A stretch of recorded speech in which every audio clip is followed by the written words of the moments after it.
You possess a kind of inner force that seeks to guide you toward your life's task, what you are meant to accomplish in the time that you have to live. In childhood, this force was clear to you. It directed you toward activities and subjects that fit your natural inclinations, that sparked a curiosity that was deep and primal. In the intervening years, the force tends to fade in and out as you listen more to parents and peers, to the daily anxieties that wear away at you. This can be the source of your unhappiness, your lack of connection to who you are and what makes you unique. I really believe that we search for years for our purpose, to find out where we really fit, what is truly us. Not about success, not about degrees, not about wealth, to find out where you fit and where you are best utilized. And most people live their lives with a question mark, not really understanding where they fit. Instinct says, in spite of not having experience or in spite of not being validated, I am instinctively inclined to go this way or that way, giving myself permission to evolve out of the microcosm of other people's expectations.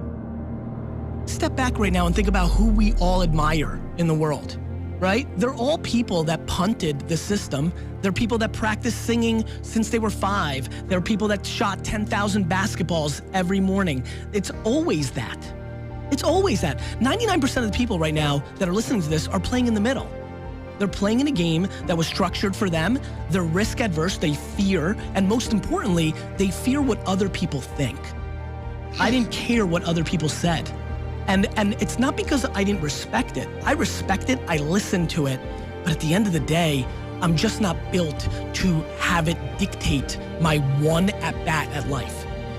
When you're asleep, ladies and gentlemen, you need your dreams. I'm here to tell you that when you're wide awake, you also need your dreams. You must have your goals. You'll never make it as a wandering generality. You must become a meaningful specific.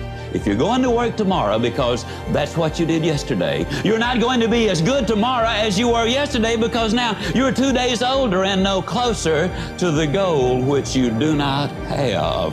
You can't make it as a wandering generality. I am not going to live like the rest of these idiots that are around me. I'm looking at them going, you're a bunch of sheep. You all look alike. Car payment to car payment, credit card to credit card. I've had it. I am sick and tired of being sick and tired.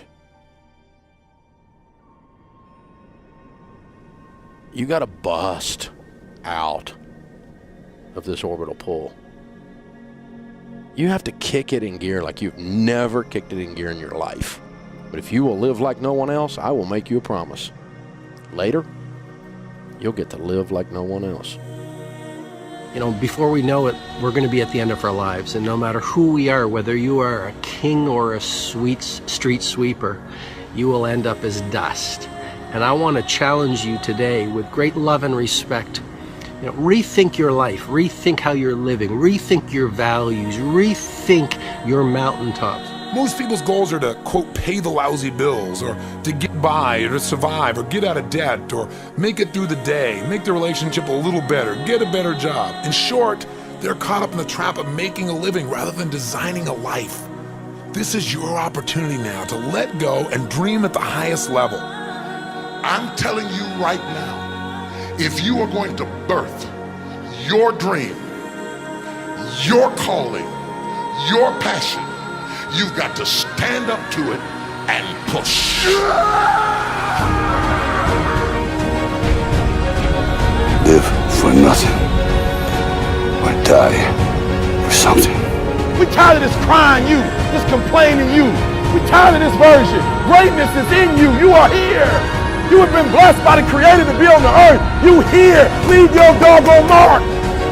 You here. I haven't had my best idea yet. I haven't had my most creative moment yet. I haven't produced my dream yet. I don't care whether you're 30, 40, 50, 60, 70. There's something down inside of you that's still kicking inside of you that wants to get out and it wants to live. There's something that you could do, that you could think, in your life that would radically change your life. Somebody could take the hand you've been dealt and win with it. Same circumstances, same ideas. They would do it through what they thought about your life. The first move toward mastery is always inward, learning who you really are and reconnecting with that innate force. Knowing it with clarity, you will find your way to the proper career path and everything else will fall into place. It is never too late to start this process.